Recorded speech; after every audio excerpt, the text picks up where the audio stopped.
Hindi ko alam kung anong sumagi sa akin. Um, Bigla na lang ako nakaramdam ng init. Alam mo ba, sa tingin ko kailangan ko muna mapag-isa. Pwede ba? Pakiusap ni Rebecca habang pinapaypay ang sarili gamit ng kanyang kamay. Ayos ka lang ba? Tanong naman ni Raya.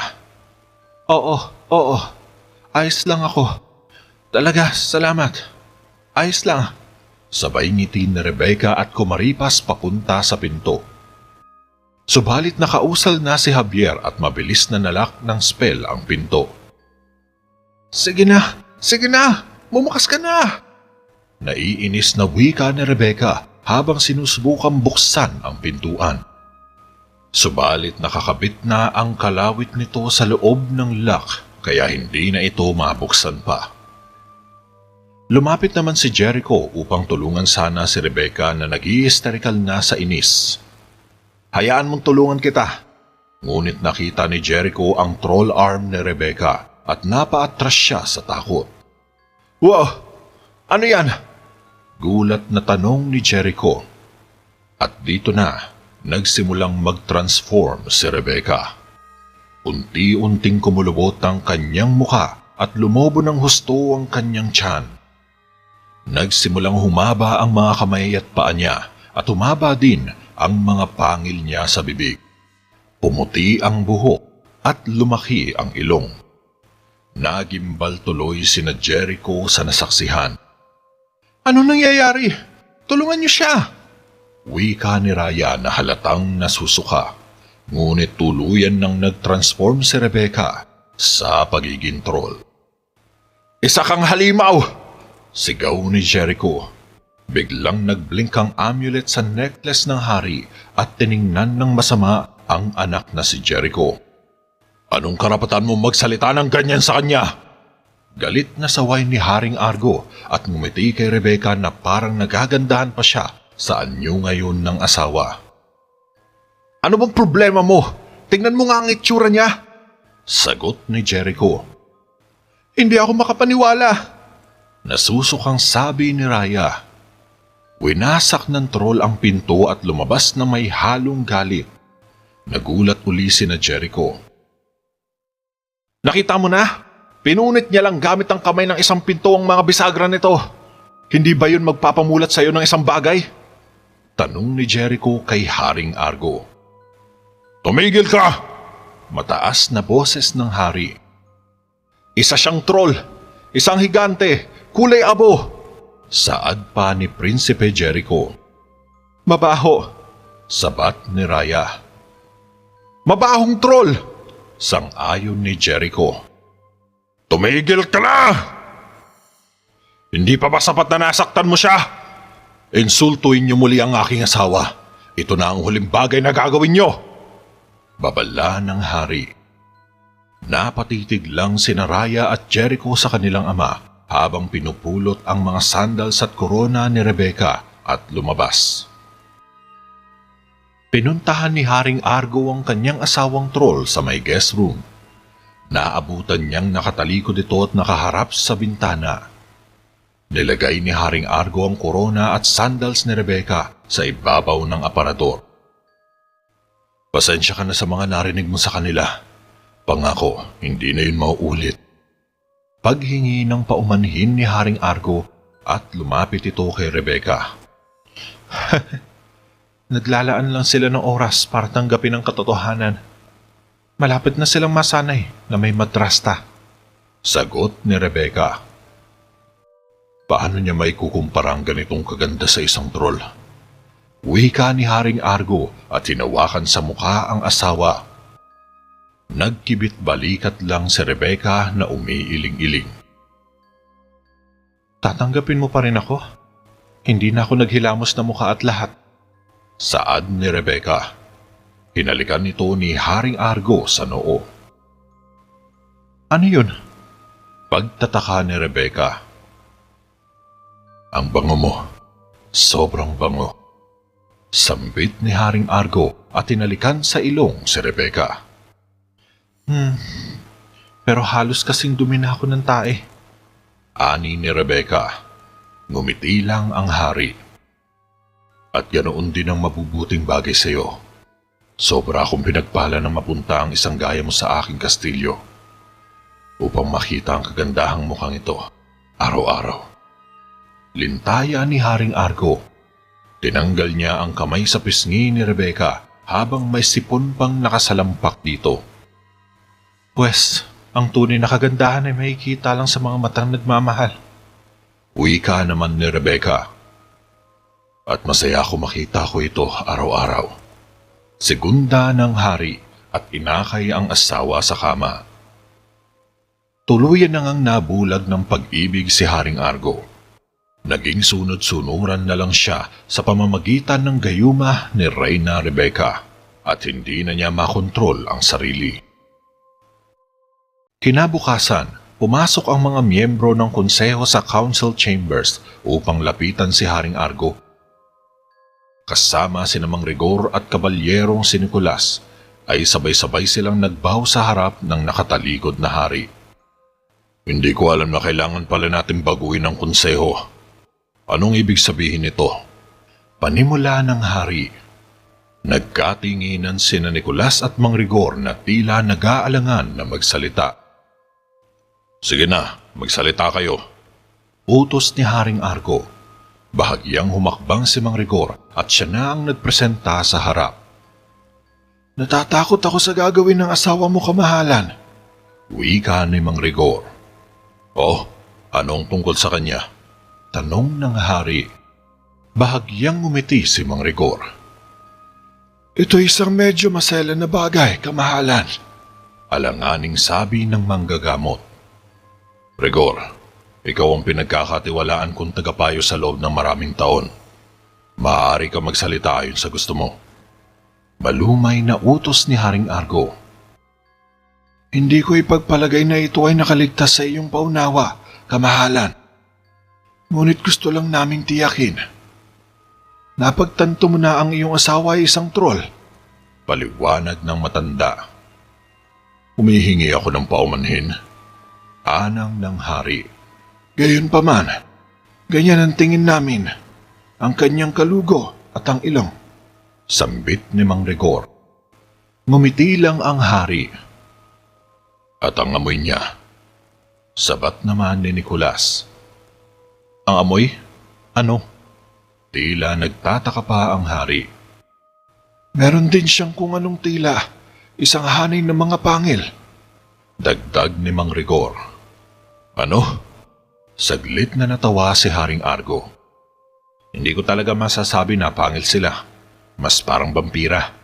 Sundot ni Nicolas. Oo, sila ay mas tulad ng pangil ng vampira. Sang-ayon naman ni Mang Rigor kay Nicolas. Hindi sa sinasabi namin sa iyo ito, kamahalan, dahil iyon ay isang masamang bagay. Kundi naisip ko lang na dapat naming ipaalala ito sa iyo kung sakaling kagating ka nito. Paalala pa ni Mang Rigor. Sa halip na matuwa si Haring Argo ay nag-usok ito sa galit. Sa susunod na may mang-insulto kay Reyna Rebecca ay kakasuhan ng pagtataksil at pupugutan ng ulo ayon sa mga batas ng kaharian. Matigas na sabi ni Haring Argo at natunaw ang mga ngiti ng buong konseho. Halatang naengkanto si Argo. Ito na lang ang maaaring paliwanag sa nangyayari. Wika ni Mang Rigor kay Javier pagka-uwi niya sa bahay. Kaya naman kailangan natin humanap ng paraan para masira ito. Sagot naman ng binata habang sinisiyasat nito sa mahiwagang libro ang pangontra sa spell ni Rebecca. Wala kang makikitang sagot dyan sa libro ng Mahika. Masyadong malakas ang gayuman ng troll. Sambit ni Mang Rigor.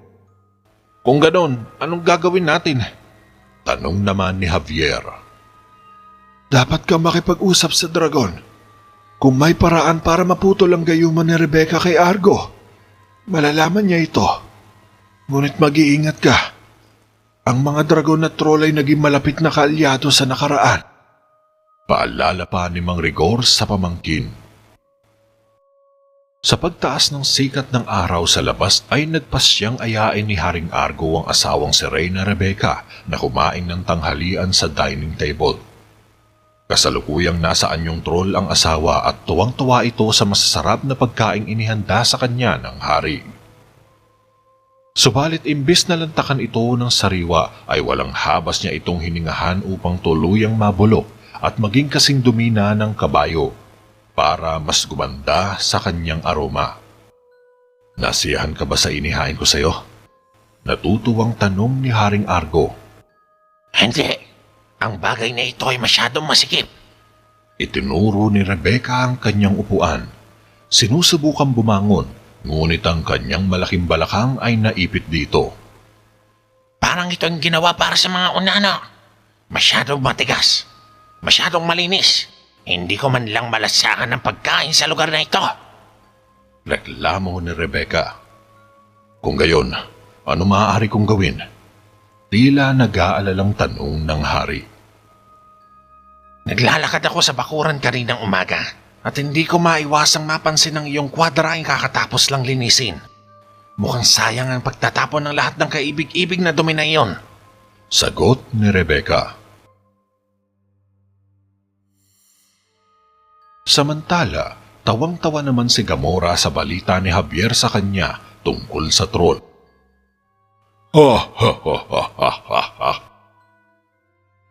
Nakaramdam naman ng inis si Javier habang nakasandig ito sa pader. Hindi ito nakakatawa! Asar ni Javier. Oh, nakakatawa nga ang isipin na magpapakasal si Argo sa isang troll. Nabalitaan na ba ito ng publiko? Tanong pa ni Gamora. Buong publiko! Tumawa pa si Gamora. Huwag kang tumawa! Kung hindi siya mapipigilan, hindi magiging hari si Jericho. Hindi na kailanman isisilang ang pinapangarap mong mundo. Di na nakatiis si Javier at napikon na siya ng gusto. Ipagpaumanhin mo. Tama ka naman, syempre. Ani ni Gamora. Naging seryoso na muli ito. Tumayo ng tuwid ang binata. Paano natin masisira ang gayuma?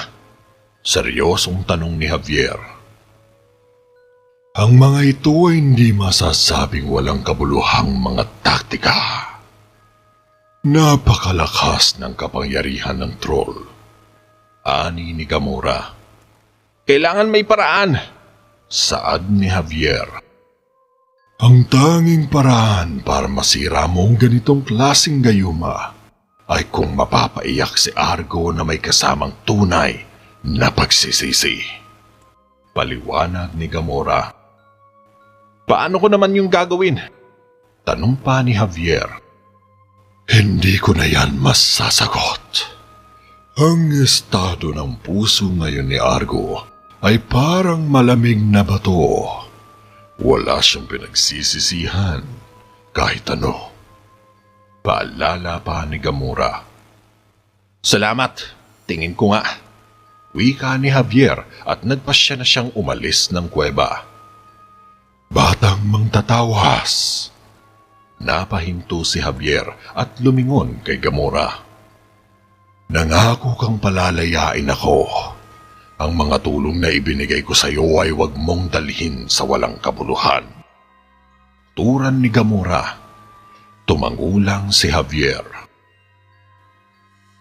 Sa loob naman ng council chambers, kumakain si Rebecca nang nakaupo sa tambak na dumi ng hayop habang ang konseho ay nakatingin ng may pagkasuklam sa kanya. Inaalok niya ang isang piraso ng dumi kay Haring Argo.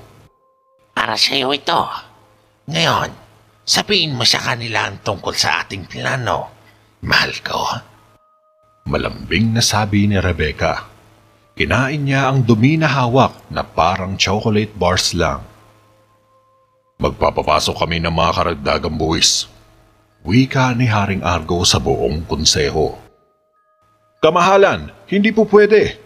Ibinibigay lang ng mga taong lahat ng kanilang makakaya kahit hindi sapat ang kanilang kinikita. Wika naman ni Nicolas. Sinabi mo na yan sa akin pero lumiliit na ang ating kaban. Tugon ni Haring Argo. Napautot si Rebecca pero hindi siya pinansin ng konseho. Ang iyong mamamayan ay nagugutom na. Saad ni Nicolas. Tumingin ng matalas si Ukoy sa kabalyero na nasa tabi lang nito. Kino-question mo ba ang mga utos ko? Ani ni Haring Argo. Napalunok ng laway si Nicolas. Kaya lang, kung kukuha pa tayo, magugutom na sila. Suhestyon pa ni Nicolas. Pumalag si Rebecca at galit na tumingin sa kabalyero. Sino ka para sabihin sa akin kung ano ang pinakamabuti para sa aking mga tao? Mangongolekta ka ng maraming buwis o mawawalan ka ng ulo? Mabigat na sabi ni Haring Argo. Walang nagawa si Nicolas kundi tumangulang at sumunod sa utos. Matatanggalan ka ng ulo! Tawa pa ni Rebecca. Mawawala ang kanyang ulo. Nabalitaan ko na nais ni Haring Gabora na parangalan ng aming kasal sa pamamagitan ng kanyang pagbisita. Tanong pa ni Haring Argo kay Nicolas. Tama po, kamahalan. Sagot ng kabalyero. Oh, mabuti. Ngayon, sabihin sa Gabora na ito na inaasahan namin ang mga regalo. Gusto ko na maraming makikintam na ginto. Napapalakpak sa tuwa si Rebecca. Sa tingin ko sa oras na ito ay maaari tayong maging matalino. Napahinto si Nicolas nang dumighay si Rebecca. Na magalang natanggihan ang kanyang alok na bisitahin kayo. Mungkahi ni Nicolas. Para saan naman? Tanong ng hari. Hindi pa rin tayo sigurado na maaari nating pagkatiwalaan si Gabora. Sagot ni Nicolas. Kalokohan. Kaibigan siya ng Theraveda. Ipadala mo ang aming tugon. Isang karangalan ang magpiging kasama siya. Makapangyarihang utos ni Haring Argo. Oo nga, isang karangalan. Sundot naman ni Rebecca at tinawakan sa kamay ang hari. Sinabi ng dragon na kailangan niyang umiyak ng tunay na pagsisisi upang maputol ang pagkakabighani.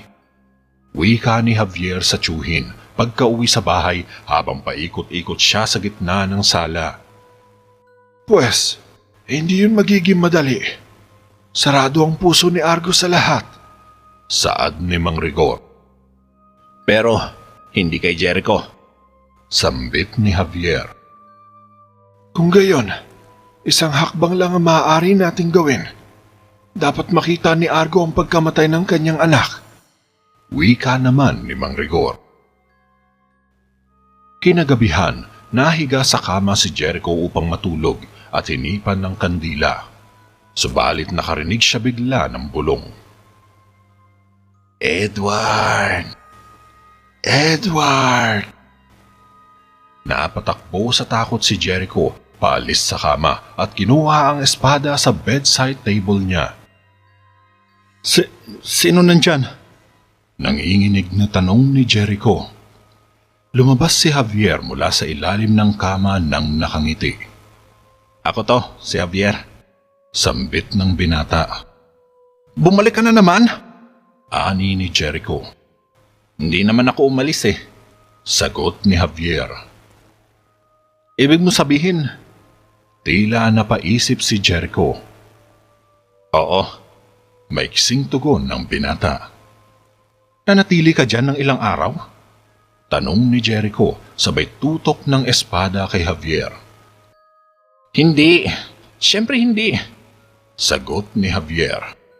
Dahil kung ikaw ay... Napahinto sa pagsasalita si Jericho. Hindi nga sabi. Pangako, mamatay man.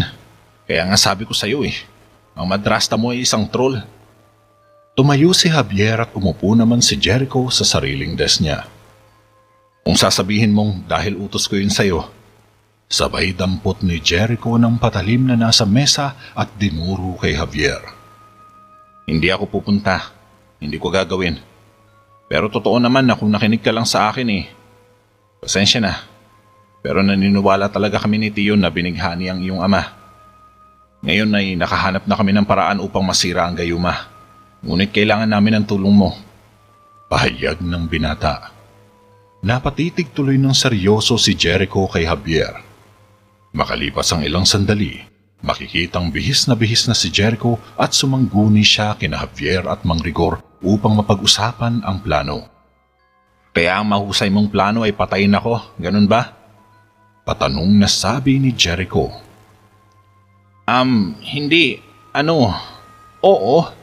Ito'y hindi eksakto katulad ng iniisip mo Gumawa si Tio ng isang potion na nagbibigay ng itsura ng kamatayan ng walang aktwal na namamatay. Ayos lang, di ba?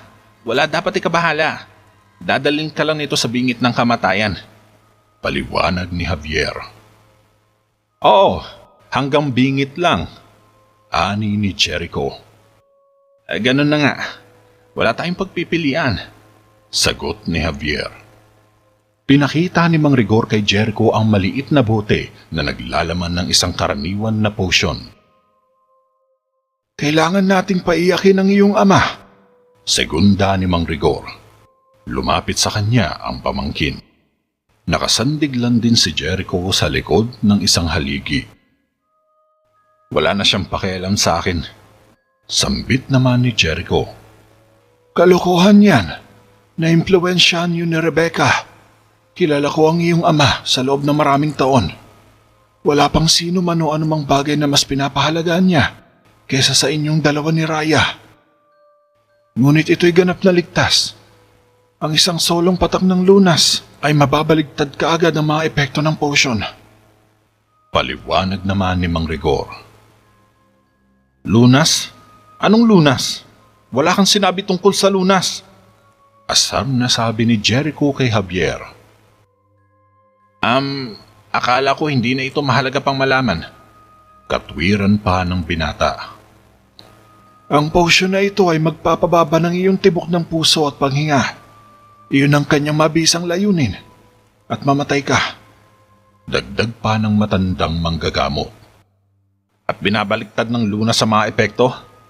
Tanong ng prinsipe. Oo, kung ito ay mapapangasiwaan sa oras. Tugon ni Mang Rigor. Kung hindi, kasunod na tanong ni Jericho. Tuluyan kang mamamatay. Sagot ni Mang Rigor. Napalunok ng laway si Javier. Ito bang sinasabi mong hindi mahalaga, ha? Masama ang titig ni Jericho kay Javier. Oo. Sa palagay ko ay medyo mahalaga nga ito. Wika ni Javier. Napahilamos sa mukha si Jericho at inis na inis siya kay Javier. Magkakaroon ng lunas si Javier kapag naibigay ko na ang lason. Ibig kong sabihin ng potion. Magkakaroon siya ng kalahating oras para ihatid dito sa iyo. Paglilinaw ni Mang Rigor. Huwag kang mahuhuli. Babala ni Jericho. Ako ba? Kailan pa? Taas noong sabi ni Javier. Lumapit si Jericho kay Mang Rigor para kunin ang potion. Ngunit iniwas ito ng manggagamot. Sigurado ka bang gusto mong gawin ito? Tanong pa ni Mang Rigor kay Jericho. Kung ito lang ang paraan para iligtas ang Theraveda, gagawin ko. Inabot na ni Mang Rigor ang potion. Ipinikit naman ni Jericho ang kanyang mga mata at buong ininom ang potion. Naghihintay. Nagkibit balikat, pagkatapos ay nahimatay. Nasalo siya ng magtsuhin at dahan-dahang pinatihaya sa sahig. Oras na para sabihin ang masamang balita kay Argo. Sabi ni Mang Rigor. Mabilis na lumabas ng silid si Javier at maingat na naglakad sa may central corridor. Dumikit siya sa sulok ng pader at sumilip sa pasilyo. Walang anumang gwardya na nagbabantay at paikot-ikot sa pasilyo kaya kampanteng naglakad si Javier sa koridor. Subalit lingid sa kanyang kaalaman, binabantayan pala ni Ukoy ang mga kilos at galaw niya. Nakatago lang ito sa upstairs at naghihintay ng pagkakataon na makaganti. Pagbaba ni Javier sa may hagdan ay binagsak ni Ukoy ang isang florera sa ulo ni Javier at ang bote ng antidote ay nahulog sa Griffin staircase at nabasag. Nawalan agad ng malay si Javier at nakangising iniwan siya ni Ukoy. Pumunta naman si Haring Argo sa kwarto ni Jericho para hanapin ang kanyang patay na anak. Nakabuntot lang sa likuran niya ang manggagamot na si Mang Rigor na seryoso lang ang ekspresyon at hindi kahahalataan ng emosyon. Binuksan ni Haring Argo ang pinto at nabungaran niya sa may sahig si Jericho na nakahilata at parang hindi na humihinga. "Anak ko!" Lumuhod si Haring Argo. Pinagmasdan niyang mabuti ang anak. Namumutla na ang balat nito na parang naubusan ng dugo. Sinara naman ni Mang Rigor ang pinto at hinayaan ang moment ng mag-amang maharlika. Nagising bigla si Javier. Hinanap niya ang lunas pero naispatan niyang basag na ang bote sa may baitang hagdan. Nanlulumo siyang nilapitan nito at ibinabad sa pula niyang neckerchief ang natirang antidote. "Kasalanan ko. Tinulak kita palayo." Wika ni Haring Argo na tila unti-unti nang bumibigat ang emosyon. Samantala, biglang pumasok naman si Rebecca sa silid ni Jericho at natagpuan ng hari na kinakandong ang kanyang patay na anak sa mga bisig. "Anak ko, ang anak kong lalaki." Niyakap ni Haring Argo si Jericho at malapit nang maiyak sa bigat ng damdamin. Nataranta si Rebecca na nasa anyong troll. Sinara nito ang pinto at nilapitan ng asawang si Argo. "Umalis ka dyan! Wala ka na magagawa ngayon para sa kanya!" Ani ni Rebecca habang hinihila ang kanang braso ni Haring Argo. "Pinatay ko siya. Pinatay ko ang nag-iisa kong anak." Emosyonal na sambit ng hari. Hindi! Umusal agad ng spell si Rebecca para kontrahin ng pagtulo ng luha ng asawa. Hinatak nito ang kanang braso ni Haring Argo at sa wakas ay humarap ang hari. Tumulo ang mga luha sa kanyang mga mukha. "Rebecca, anong klaseng pandaraya ito?" Ani ni Haring Argo na bumalik na sa normal. Dito na nawalan ng bisa ang amulet sa necklace at nabigla ang troll dahil di nagawang pigilan ng spell nito ang pagtulo ng luha ng hari. Alam mo ba kung gaano ako nagdusa nitong mga nakaraang araw? Inayaan kitang hawakan ako at nakibahagi sa kama mo. Sagot ni Rebecca. Napatayo si Haring Argo at lumayo na may pandidiri sa troll. Halos masukan na si Haring Argo sa pinagsasasabi ni Rebecca. Napasandal siya sa pader habang unti-unting lumalapit ang troll. "Nakakadiri ba ako?" Sambit ni Rebecca. "Alam ko ang pakiramdam mo." Napatakip ng ilong si Haring Argo sa sobrang sangsang at baho ni Rebecca na animoy patay na daga. Inaabangan ko ang araw na ito. Sagot lang ni Rebecca. Biglang dumating si Javier at nakita ang sitwasyon ng dalawa sa loob ng silid. "Mga kawal, tapusin niyo siya!" Sigaw ni Haring Argo habang nilalayo ang sarili kay Rebecca. Rumisponde ang dalawang kawal at nilabanan nila ang troll. Hinugot ng isa ang espada at sinubukang pugutan ng ulo si Rebecca. Subalit tumumba agad ang kawal ng hampasin ito ng braso ni Rebecca. Plak! Umikot ang paningin ng kawal at nawalan ito ng malay. Sumugod naman ang pangalawa at sinaksak si Rebecca, ngunit sinakal lang ito ni Rebecca. Sabay suntok sa bodega at inapercut sa mukha. Daing ng pangalawang kawal bago mawalan ng malay. Dinala naman ni Javier kay Jericho ang patak ng antidote mula sa neckerchief niya at piniga ang isang panyo para buhayin ng prinsipe. Dumating pa ang karagdagang gwardya at sabay-sabay na sumugod kay Rebecca pero pinagsasaksak lang sila ng malabruskong kamay ng troll. Tinamaan sa leeg, mukha, tiyan at bayag ang mga kawal na gustong patayin si Rebecca. Nagulat naman si Haring Argo sa lakas na pinamalas ng troll. Halos ginawang punching bag lang nito ang mga tauhan niya. At sa ilang minuto lang na pakikipagbuno, napatumba nito ang mga kawal na lahat ay nakahilata na sa sahig. Parang kuryenteng dumaloy naman sa mga ugat ni Jericho ang antidote matapos patakan ni Javier ang bibig niya. Sinubukang salakayin ni Rebecca si Haring Argo. Napaatras ito at nanginig sa takot. Nagising kaagad si Jericho at inatake si Rebecca, subalit tumalbog lang siya na parang bola sa katawan ng troll. Lumapit sa kanya si Rebecca at sinakal siya sa leeg. Yan ba ang paraan mo para tratuhin ang iyong mahal na matandang madrasta? Ibinato ni Rebecca si Jericho sa pader. Plag! Dinig na dinig ang malakas na pagbalandra sa likod ng prinsipe. Pagkatapos nito ay sinugod naman muli ni Rebecca ang hari para tapusin na ito.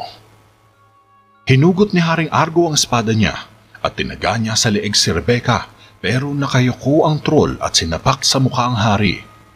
Tumayo ang isang kawal para labanan ulit si Rebecca.